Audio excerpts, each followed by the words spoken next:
Olá pessoal, essa é mais uma edição do Amazônia Interativa na Web TV do Portal Amazônia. Hoje nós vamos falar a respeito de camuflagem, disfarce ou adaptação.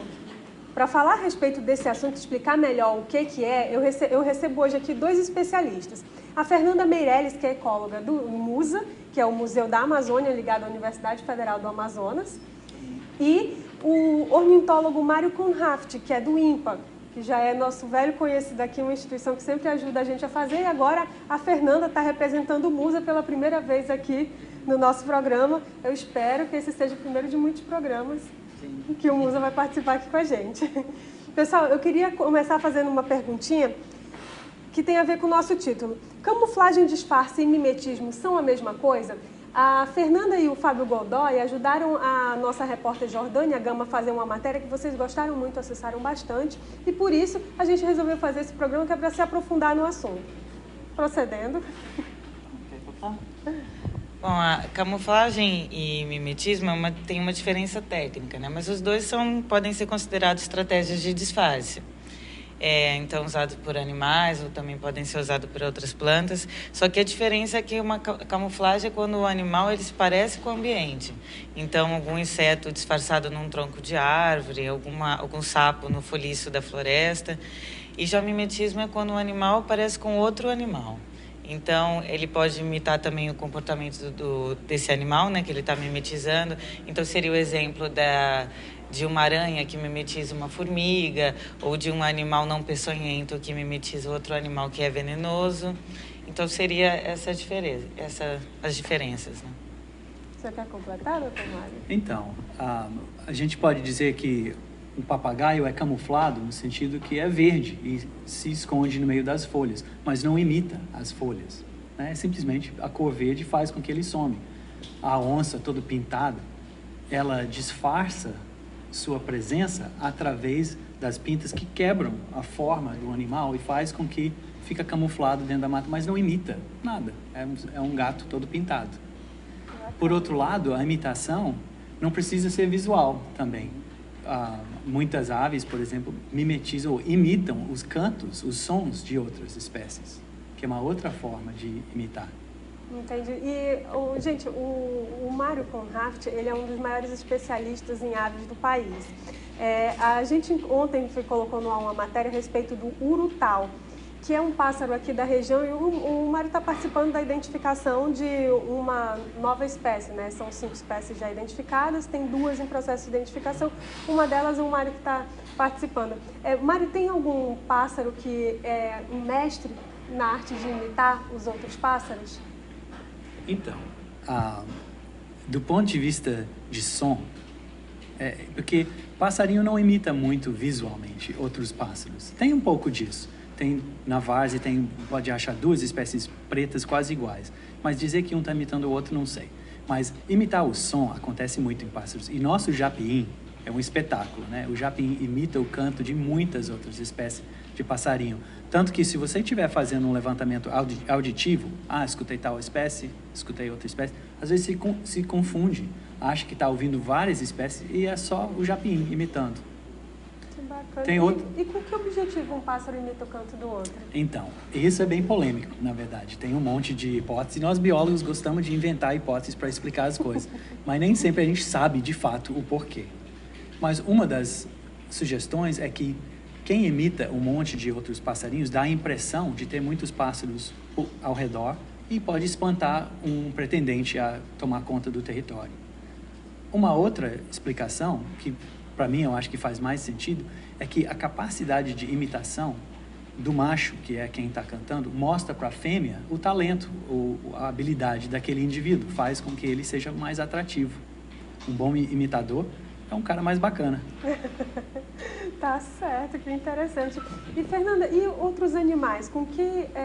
Qual é o objetivo dele se disfarçar, por exemplo, aquele sapo-folha, né? Dele se disfarçar no chão? É tão somente sobrevivência, vaidade, né?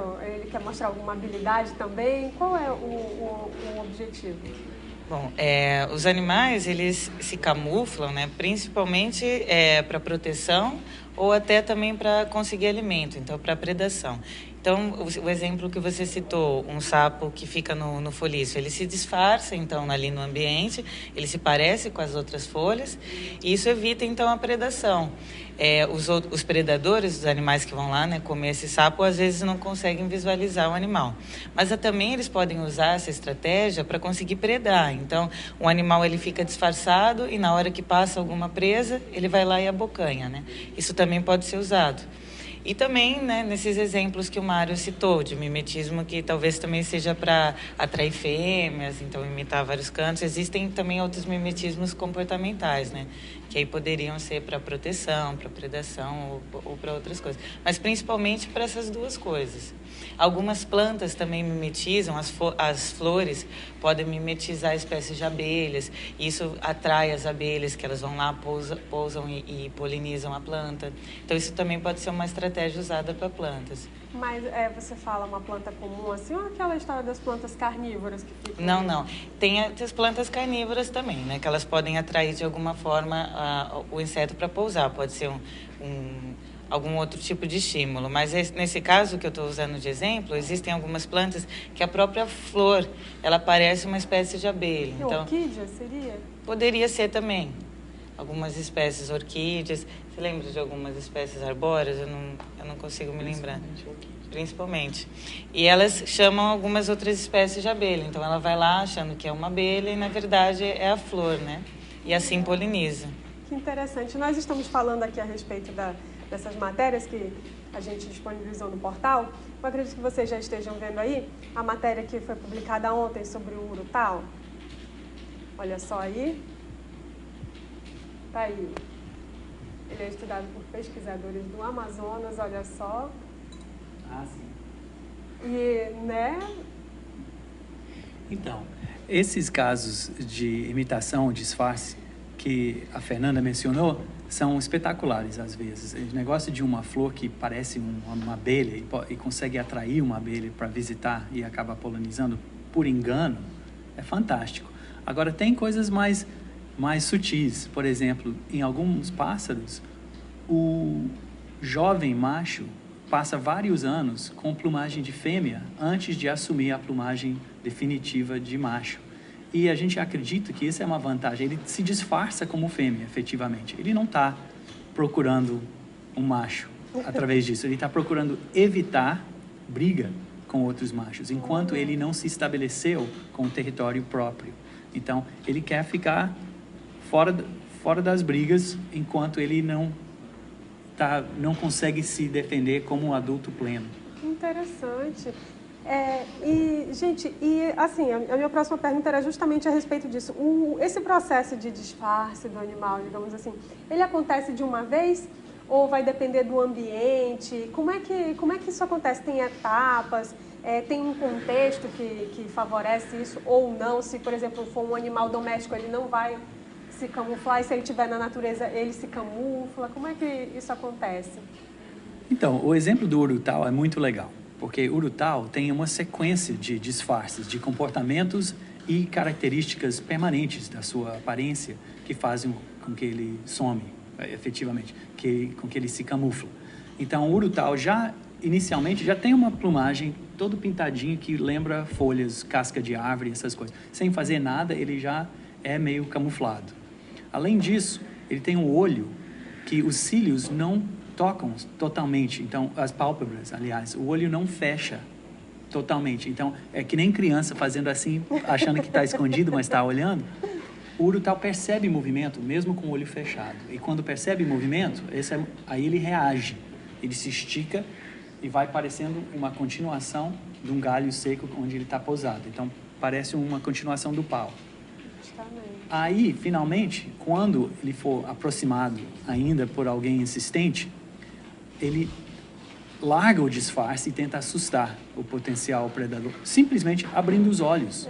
Os olhos são tão grandes que assustam. E a boca também gigante, né? E a boca é a última linha de defesa, que ele dá umas abocanhadas que parece uma cobra mordendo, não tem força nenhuma, mas assusta mais ainda. Então, tem coisas que vêm de nascença mesmo do bicho, toda hora tem, queira ou não, e tem comportamentos que acentuam o uso da camuflagem nas próprias ações do animal. Interessante, muito bacana, né? A natureza é uma coisa, né? Mário, eu queria que você falasse pra gente a respeito desse curupira. Já tem nome esse novo urutau? Então, temos uma espécie nova, de fato, de urutau que ocorre na Amazônia, que parece muito com uma espécie da Mata Atlântica. Então, por enquanto, a gente está tratando como se as pessoas tratam dentro da ornitologia como se fosse a mesma coisa da Mata Atlântica, o urutau de asa branca. Mas, na verdade, não é. O da Amazônia é menor, é um pouco diferente em várias características, mas o mais legal, então, é uma espécie nova que não tem nome ainda, mas a intenção é reconhecer no nome desse bicho o folclore associado já pelo povo da região.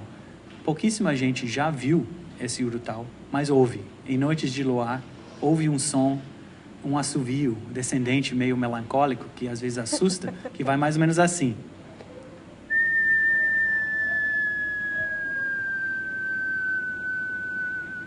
É bem parecido, lembra o canto do urutau, né? Então, o que a gente já conhece. Da Mãe da Lua, né? É, justamente. Uma coisa assim, né?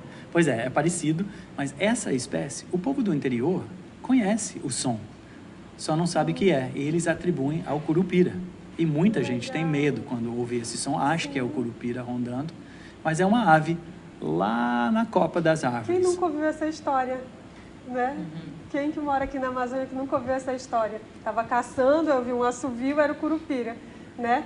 Brigando comigo porque eu estava caçando ali na área dele. Não são essas as histórias que a gente ouve? E, na verdade, se esse bicho vai assustando, às vezes, influenciando as pessoas a caçar menos ou cair fora da mata, que seja, tá bom, é uma espécie de curupira mesmo.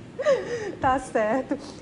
E isso tem a ver com a adaptação? Tem algum animal ou alguma espécie de flora que a gente sabe que há alguns anos, há alguns milhões de anos, não sei, ela era de um jeito e por questão de sobrevivência ela foi mudando, se adaptando, se camuflando, se disfarçando para poder resistir? Nós temos exemplos? Bom, as plantas elas também têm algumas estratégias para se proteger. Então, ela pode ter espinhos na folha, ou espinhos no próprio caule, né, no tronco. Mas essas estratégias, elas foram evolutivamente aparecendo, né, nas plantas. Então, elas foram sendo selecionadas ao longo de milhares de anos. Então, a gente hoje enxerga uma fotografia do presente, né? Não quer dizer que as espécies ainda não continuem em constante seleção e evolução, mas hoje tem várias plantas que usam algumas estratégias, né, para defesa, mas principalmente essas defesas físicas. E as outras estratégias seriam para polinização, né, atrair os frutos também, podem ser uma estratégia, né, para dispersar. Então, tem um fruto, tem a semente, o fruto, então o predador ou o dispersor de semente, ele ingere aquele fruto e depois defeca muito longe, então espalha. Mas ela tem algumas estratégias também, né? Que nem a flora e a fauna usam essas estratégias para reprodução, para defesa, enfim. Então, e a gente interpreta as diferenças em tipos de camuflagem, por exemplo, como sendo respostas ao ambiente, que foram moldados pela evolução e a pressão de predação ou de fome ao longo dos milênios, né? Então, por exemplo, o tigre é todo listrado e vive num ambiente de savanas, dominados por capins. Então, é vegetação que parece listrado também. Então, é uma maneira mais efetiva de sumir dentro do capim, é ser listrado. Enquanto o leopardo, a onça, que são mais florestais, vivem dentro da mata, são pintados. Isso porque some melhor dentro de um ambiente onde a luz penetra pelas folhas e aparece só bolotas de luz. E ser listrado ia ser estranho no meio da mata e ia aparecer melhor. Então a gente interpreta isso como uma resposta evolutiva de pressões de sobrevivência. Agora tem um exemplo clássico que a gente lê nos livros que vem da Europa, de uma mariposa que mudou de cor. Durante a Revolução Industrial. Né? Exatamente. Então, era uma espécie escura que se camuflava nos troncos das árvores e com a chegada da Revolução Industrial e todas as fábricas e a poluição no ar e fuligem começava a ficar meio empoeirado, tudo de branco, e os indivíduos mais esbranquiçados sobreviviam melhor. E a população simplesmente mudou em pouco tempo. Os pretos começaram a aparecer mais nos troncos das árvores e foram comidos. E os branquelos sumiam melhor e foram favorecidos. Então, a espécie mudou de cor devido a uma pressão evolutiva mesmo, através da predação mesmo. E aqui na Amazônia, a gente tem algum exemplo que a gente possa citar de animal que passou por esse processo? O tempo nós não temos um registro temporal suficiente. Essas coisas não são de um dia para o outro, normalmente, né? Esse exemplo até que o Mário usou é um estudo clássico, né? E mesmo esse estudo ele tem alguns problemas na metodologia. Então, no caso, para o autor, ele conseguiu uma resposta muito rápida, que isso é uma resposta evolutiva de muito tempo. Então, vão sendo selecionados os indivíduos que são melhores adaptados. Então, no caso das mariposas, os que eram mais camuflados conseguiam se disfarçar e serem menos predados. Mas isso é um processo muito longo, né? Então, hoje, o que a gente vê na Amazônia, é o que eu disse, tipo, é uma foto no tempo. Então, a gente não sabe como essas espécies eram há muito tempo atrás. Só que nesse caso, desse estudo, para ele conseguir também uma resposta rápida, ele soltava as mariposas escuras nas árvores e as claras nas árvores, e não necessariamente isso aconteceria. Talvez as mais escuras permaneceriam em um lugar e as mais claras em outros. Então, ele mudou também o comportamento do animal para conseguir uma resposta rápida, né? Então, hoje, a gente também questiona essa metodologia que ele usou por causa disso. É uma resposta de muito longo prazo. Bacana, gente. E vocês, assim, em relação ao trabalho de campo de vocês? Quero histórias agora. Em relação ao trabalho de vocês em campo. Vocês já identificaram alguma nova espécie, assim, estava ali na cara de vocês, só que ela estava disfarçada, estava camuflada ali e vocês não viam? No cotidiano do ribeirinho tem muito isso, né?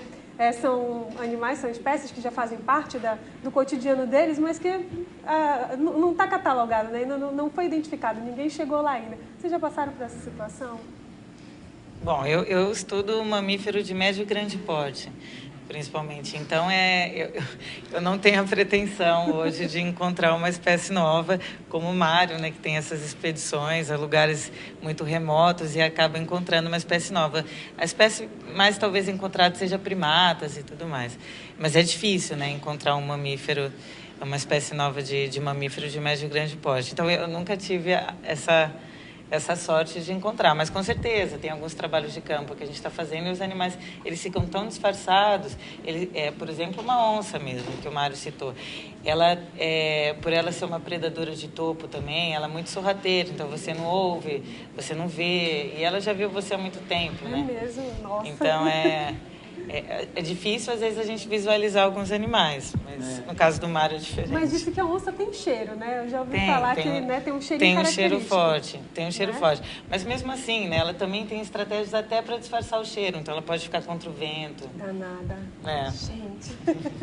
Então, a história da descoberta do Urutau-Curupira, nós já falamos um pouco, mas essa foi um caso assim de não imaginar que tinha um bicho novo, desconhecido, e só ir atrás de um som não familiar, o que é aquilo, até descobrir.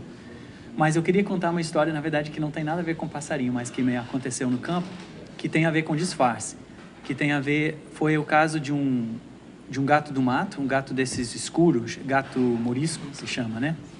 Às vezes chama jaguarundi, eu ouvi falar também. Mas é um gato do mato, um pouco maior que o gato doméstico, que eu vi no meio do dia, num ramal, numa estrada de chão, no meio da mata, o bicho agachado, em posição de caça, de frente para uma cutia. A cutia, inclusive, sentada assim, mais ereto, parecia maior até do que o gato, mas não era.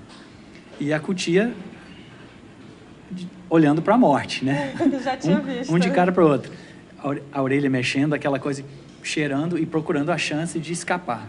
E eu olhando de longe, eu tinha uma luneta, por sorte, então não tinha que aproximar muito, eu vendo a situação, e aquelas ondas de calor subindo e mal enxergando, que o que vai acontecer? Esse gato vai matar a cutia na minha frente, inacreditável. Aí, de repente, a cutia escolheu o momento, virou de costas e começou a correr. E o gato, num instante, começou a correr atrás. Eu falei, já era, né? Mas não. De repente, a cutia fez o que a gente vê muito cutia faz na nossa frente, sem eu entender direito por quê. Fez abrir todos os pelos das costas. Pode falar bunda na TV? Não, né? Por favor, já falou. Né? Ao vivo tem dessas coisas, não gente. É? Pois é. O negócio dobrou de tamanho. Por um instante, as costas são avermelhadas, a traseira da cutia são avermelhadas, eriçou os pelos e dobrou de tamanho. E o gato deu uma freada, só um instantezinho, assim, tipo, que diacho foi isso? O bicho é enorme, de repente, errei, né? E essa parada do gato foi suficiente para a cutia escapar. Gente. Então, esse disfarce temporário, rapidinho, só de fingir que era maior que era, salvou a vida da cutia. Olha que interessante. Mário, agora uma curiosidade que me surgiu. Quando você estava falando a respeito do Urutau Curupira, né? Quando você está em campo, você deve ter uma audição muito boa, né? Assim, tem algum bicho que você já estava andando ali, opa, que barulhinho diferente é esse? Então, eu trabalho muito com o ouvido. Eu acho que as pessoas usam seus próprios talentos. Quem é bom de vista usa a vista, quem é bom de ouvido. Então, eu trabalho muito com o ouvido e com passarinho isso é útil na mata, que a gente enxerga pouco o pássaro e ouve muito. Então, para mim, isso é rotineiro. Assim, ouvir um som diferente e parar e falar, opa, o que é aquilo? É o que me motiva, na verdade. É meu incentivo toda vez. Será que hoje eu vou ouvir alguma coisa que eu nunca ouvi antes? Exatamente assim que eu funciono. E os passarinhos, eles, em relação ao japim, ele imita com perfeição mesmo os outros animais? Mais ou menos. Às vezes é Dá para perfeita. enganar o seu ouvido? Me engana, já várias vezes. Mas a outra coisa legal, mesmo depois que você percebe que é uma espécie imitadora, ou um japim, tem um tipo de sabiá também, lá para as bandas do Acre também, que imita muito bem. Depois que você já percebeu que não é aquela sequência de outras espécies, é uma ave imitando outras, ainda é útil escutar, porque o bicho imita tão bem que ele imita espécies que estão lá que você não encontrou ainda. Então, eu já fiz lista de provável presença de espécies graças ao outro passarinho imitando. Dedo duro, né? Exatamente. Ele que está fazendo o meu trabalho por mim. Quer saber o que tem aqui? Eu vou imitar para você. Já vem. Que delícia, né? Deve ser muito bom trabalhar assim, né, gente? Gente, e cobras? As cobras, elas ficam no chão, né? Tem até aquele ditado, né, que a gente fala, né? Olha, se fosse uma cobra, tinha me engolido, né? As cobras, essa capacidade que elas têm de ficar camufladas no chão, isso daí também é estratégia de sobrevivência ou é predação? Seriam os dois? Seriam os dois, né? Ela pode passar desapercebida por um outro predador maior, né? Mas ela também pode usar isso para predar. Então, ela tem uma caça, poderia ter uma caça, vamos dizer, passiva. Ela fica esperando, quando passa alguma presa na frente dela, ela pega, né? Mas existem as cobras que usam essa camuflagem, também tem as outras cobras que se mimetizam. Então, uma coral falsa, um exemplo, justamente, né? Os nossos internautas pediram para a gente falar mais a respeito dessa coral falsa, porque ela imita um bicho venenoso, mas ela não tem veneno. Não tem veneno. Alguns animais usam isso, eles usam cores também chamativas. Então, o vermelho, o branco, o preto, esse amarelo e preto, essas cores sinalizam para os outros animais que esse animal é venenoso. Então, não me coma, que você pode se dar mal. Eu sou venenoso também, posso te atacar. Então, essas cores de alerta já restringem o outro animal de se aproximar, né? E no caso da coral falsa, ela imita esse padrão. Acho que ela tem uma diferença no padrão da coloração, mas ela imita esse vermelho, branco, preto, mostrando que ela então é um animal venenoso, mas não necessariamente ele é. Alguns sapos usam isso também, lagartas usam essas cores aposemáticas que a gente chama, né? São cores muito fortes, cores de alerta. Mas também ela pode usar isso tanto para predação quanto para proteção, né, para defesa. E além dessa camuflagem ou imitação que a Fernanda explicou, as cobras têm outros disfarces que também servem de vantagem para a cobra. Por exemplo, imitar cascavel. Tem muita cobra que bate a ponta da cauda nas folhas secas, que faz um barulho parecido com um chacoalhadinho de... O chocalho da cascavel. Da cauda da cascavel. Outros casos são cobras que achatam o pescoço e imitam naja, por exemplo, né? Gente, e nós não temos najas aqui no Brasil, não temos, mas temos cobras que... Mas temos cobras que fazem comportamentos que intimidam. e mesmo sem ser venenosos. Então, o fato de dar bote falso, ou só abrir a boca, ou achatar a cabeça, isso assusta qualquer um. E o bicho, às vezes, não tem mais nenhuma defesa além disso. Quer dizer, não tem veneno nenhum. Mas a gente vê aquilo e tá bom, já entendi, tchau. Os insetos também fazem isso, né? Vai dos grandes animais até os menores, né? Os insetos também fazem isso. Se eu não me engano, na nossa matéria a gente fala a respeito das orquídeas, né? Que elas parecem com outras abelhas, né? Para polinizar, né? Falamos a respeito das cobras. Então, gente, e em relação aos sapos, todo sapo colorido, ele é venenoso? A cor tem alguma coisa a ver com veneno? O veneno também a gente diz venenoso para quem, né? Não necessariamente um animal venenoso para uma ave seja venenoso para nós, né? Mas isso não quer dizer que todo o sapo venenoso seria o sapo com essas cores fortes e vibrantes. Por exemplo, um sapo que a gente tem bastante aqui, o cururu, aquele sapão grande, né? Esse sapo ele tem glândulas de veneno que ficam aqui atrás dos olhos, mas ele não tem umas cores chamativas. Na verdade, ele se camufla bem no ambiente. Só que se um animal, então, por exemplo, quando o cachorro morde, fica espumando a boca, é porque ele estourou essas glândulas de veneno do sapo. Então, não necessariamente ele vai ter essas cores. Só que os sapos da Amazônia, com exceção do Alobatus terribilis, tem nome popular, eu não sei, um sapinho amarelo bem forte, que é muito venenoso, eles não são muito venenosos para nós, né? Então, também isso depende. Talvez ele seja venenoso para algum possível predador. E também existem os casos dos predadores que desenvolveram também uma defesa desses animais venenosos. Então, ele pode ser venenoso para alguns e não venenoso para outros. Então, um sapo super venenoso, uma cobra pode predar e não morrer. Ainda tem Tem até cobras, né, que são especialistas em comer cobras venenosas. Cobras não venenosas que comem cobras venenosas, porque são imunes ao veneno. Então, isso que a Fernanda falou é certíssimo, né? Parece que as características do bicho já tem alvo, né? Então, a cobra, o sapo todo colorido está preocupado com um predador que vai ser suscetível ao veneno e que vai aprender. Se comeu aquilo, passou mal, nunca mais. Identifica as cores e nunca mais. E nem vai comer quem é parecido. Que bacana.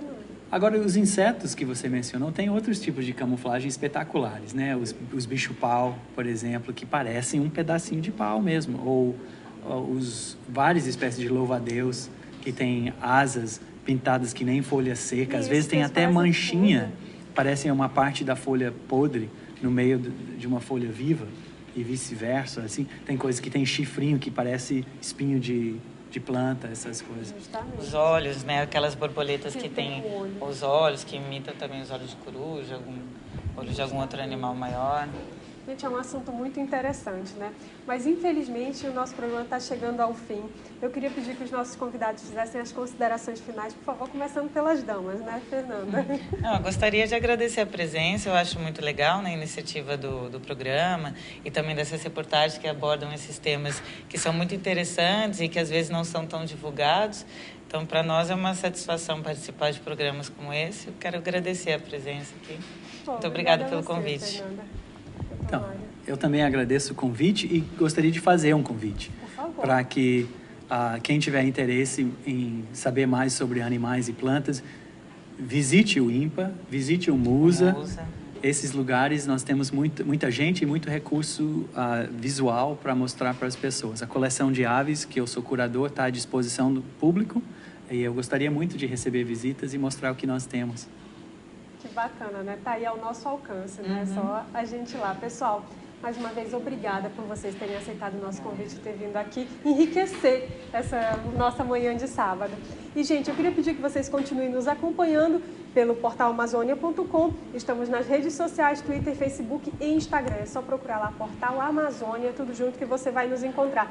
Continue nos prestigiando, acompanhando nossas matérias, que com certeza vai sair muita matéria aqui desses programas, assuntos que a gente abordou aqui, vão virar matéria lá no portal Amazônia.com. E também mandem as suas sugestões de pauta, jornalismo@portalamazônia.com, ou então deixem lá nas redes sociais. Também quero pedir que vocês mostrem a Amazônia pelo melhor ângulo, que é o de vocês. Marquem as suas fotos nas redes sociais com a hashtag Minha Amazônia ou então mandem para o e-mail minhaamazônia@portalamazônia.com. E é isso, obrigada pela audiência de vocês e até semana que vem.